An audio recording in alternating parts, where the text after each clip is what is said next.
This is a getaway I had on my hard drive for quite a while. I just never got around to doing an audio commentary for it.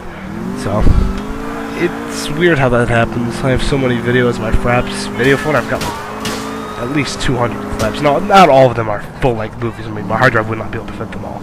Especially the Drive for San Francisco movies. Anyway, this car here, as I'm sure you've noticed, is a 2010 Shelby GT 500. It's pretty awesome. It's got good speed. It's pretty durable, and even though I don't have the Xbox 360 controller in this video, I can still do some decent tricks with it. Yeah, I'm not even going to ask how you parked your enforcer like that. I don't even see people do that online. I've seen some really stupid stuff people do in free mode. But, man, that just tops. I even drive by. What an idiot. It's like, I'll roadblock your escape route, even though your car can never hop that wall, even if you wanted it to. I don't understand. The cops are very stupid in this game. So, and as you really see, this car really goes. I'm not even throttle vectoring, and this thing takes corners nicely. It's not that hard to drive. It's forgiving. Of course, in Algonquin, a lot of things aren't forgiving, such as the environment. If you notice, there are little dots with chevrons on them. Those are snipers. They spawn them at higher wanted levels. No, granted, it's a good way to replenish your ammo. You know, get 3 stars or up.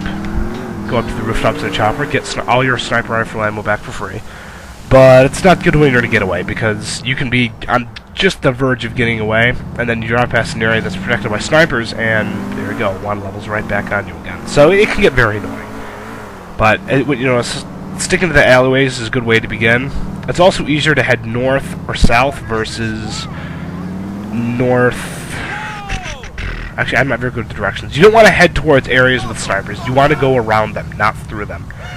I do escape the cops through Chinatown, but you have to start your getaway, or you have to start blacking out your wanted level stars way, way, way up north, because after a certain point in Chinatown, it becomes almost impossible to dodge all the snipers.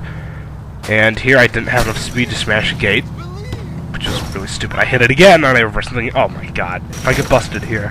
Thankfully, that's not the case, so I go motor storm through 2 gates. We're good to go.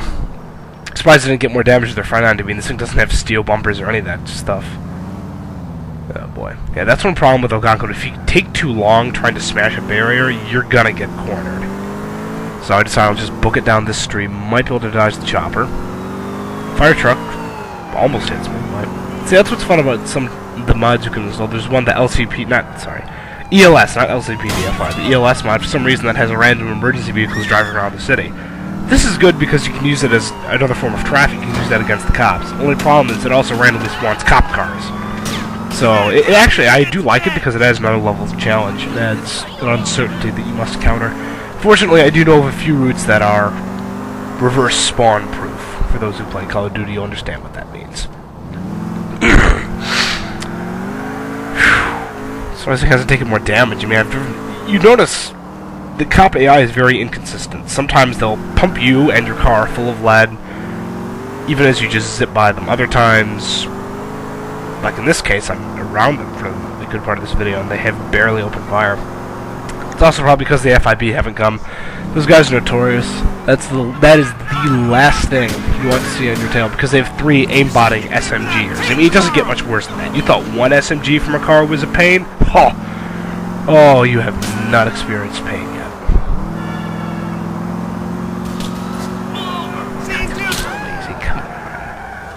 What a joke. Yes, I power slipped that there.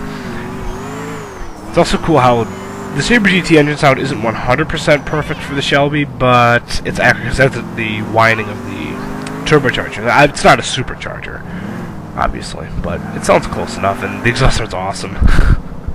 Really, E-Class? I actually end up replacing my car later on. It's dumb because you can't paint that gray roof section another color. I think I replaced it with the S63 AMG, and I don't like that. I think I ended up replacing it with a 57 Plymouth Fury, and then, yeah, the rest is history. I'll probably make some getaways with that thing sometime. Only issue with the Plymouth Fury is that its brakes are really, really bad. I pity the fool who slams on the brakes while going downhill at 100 miles an hour. I mean, you're not going to stop anytime soon. But with the right tactics, you can take on the LCPD, and in theory, with any vehicle. But you know how that goes on paper versus in practice. There's a huge discrepancy. Oh yeah, this area. This was a dead end. This was a mistake. I didn't know that it was a dead end like that. But fortunately enough, there are plenty of pillars here, and then it works well because the cops, for some reason, when you ask them to go through a very narrow alleyway, or try to have them swerve around a big stationary object, which you would think would be easier to dodge than traffic, usually is, they tend to screw it up. And it's also funny because if you're on the highway and you have a lot of cop cars behind you, their sirens and their lights can actually make vehicles cut them off instead of you. Almost hit that S-Class. Actually, that was an older model of the S65 AMG. That was a 2009 model. I almost hit. I mean, I did cut him off. He had the right of way. Was in the wrong lane. There's another S-Class. Okay, that was alright. 2000. I prefer the 2011s. Better interior. Interesting calic design too. Actually, this area here is pretty good for dodging helicopters because they can't really duck under the roadway. Because I mean, if they did, it'd be funny because they break the rotors in a heartbeat. Thankfully, they do not do that. So that's one advantage. But unless you really know the layout of that area of Algonquin, at the time of this video, I really didn't. I explored there later on with a supercharged Presidente. That was pretty fun. More on that later. See, the biggest issue you have with Algonquin, notice how easy it is to get cornered. I'm surprised that my wanted circle didn't get regenerated there. I drove right under a helicopter, or at least what I thought should have been underneath the helicopter. And yeah, I think it just flash blue. It's weird how cops can see you through walls. Even worse is how they can actually shoot you through walls. I swear I had a video clip on it. I was driving the Mafia Shafter in Broker. Ah, taxi! You really have to jump in front of my Shelby like that. I mean, a car this cool should have the right of way all the time. But, you know, that's just me. Why, actually, you notice how close some of the snipers got? That just goes to show, if you're driving slowly, I would have lost at least half my armor. But thankfully I wasn't, so they missed. It's weird because you know the sound of a sniper going off, but it's hard to pinpoint where the shot came from when you're flying by at like 80 miles an hour in top of third gear. You know how it goes. And actually, this route here is great for losing the cops, because you can either go through the tunnel and go out through the Liberty City government building, make a left and go through this LTA area, or make a right and go into Broker. Or I can make a left and go onto surface streets. I'll just go through here. And, oh yeah, I thought I got ahead for some reason. No, I didn't do that. Sidewalks are pretty fun too, because the cops have a hard time getting in between those little alleyways and those little trees. Now, granted, it's pretty hard for you, especially when douchebags in that red rose go and cut you off in traffic. I mean, I almost nailed the tree thanks to that numb nuts. But it's not too bad. And once you really get the hang of it, the cops can't follow you anywhere. It just comes down to playing your car's advantages and maximizing the terrain and traffic you have. And here, I mean, come on, this looks like I'm gonna go escape these guys, huh? Watch this. Watch very carefully. Random helicopter guards spawn on top of the freaking station just as I drive past. Really? So, of course, I'm a drunken stupor at this point and cursing in 5 different languages. Okay, maybe not that many, but you get the idea. It's just annoying. See, that wasn't a victim of a random cop car spawn. I mean, ELS doesn't spawn random pedestrians. It spawns cop cars, fire trucks, and ambulances that respond to various crimes around the city. That's actually how we did my LCPD Impala's assist in a bus getaway. Not getaway. In a bust video. I followed an LCPD Impala with my own, 2005 LCPD Impala with the correct effector light bar. I followed that Impala with a backup unit, and we busted somebody. It was pretty cool. That was a good video. Check it out if you haven't already. Ah, traffic. See, what you just saw there is... I know it's something minor, scraping your door, but that's a pretty big scrape. And if you keep scraping your door and keep digging your wheel into something, over time your wheels will get jammed.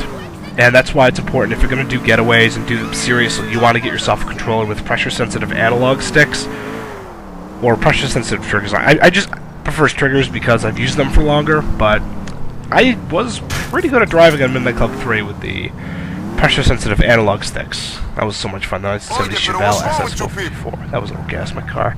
66 Cadillac DeVille, black with flames. That's so much fun with that car. I still play that game, so.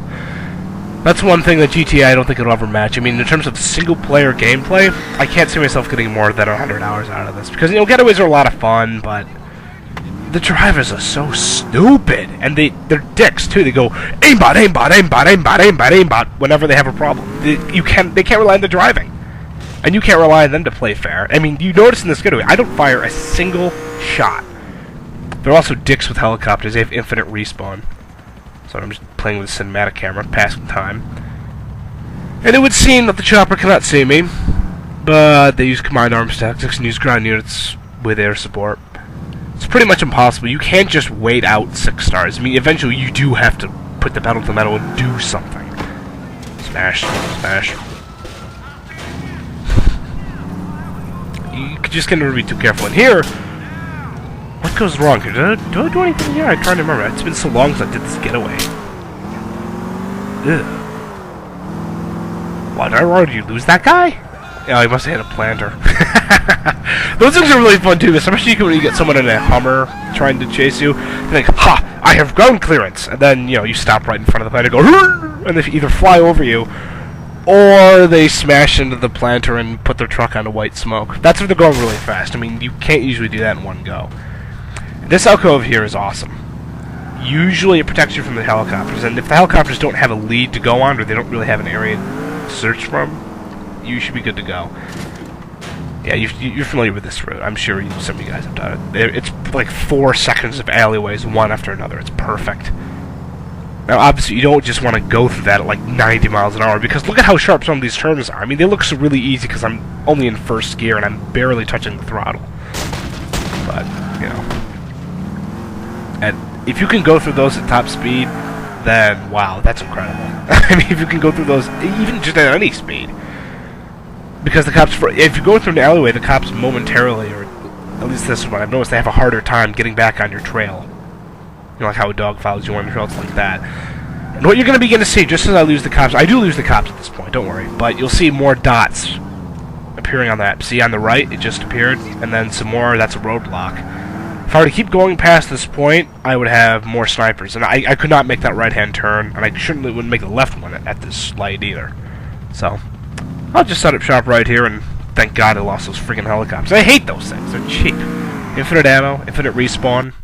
I mean, what advantage don't they have? Okay, dumb pilots. That's not really an advantage. That's something funny you can exploit. So here we go. After a good 12 minutes and 34 seconds of trying to escape these guys, I finally lose them. So it's been fun, guys. I'll be sure to do more of these audio commentary getaways. They're much faster than the text-based commentaries, and I don't have to sync any music to scenes and action. That's very, very, very cool. So, stay tuned. I got more of these on the way.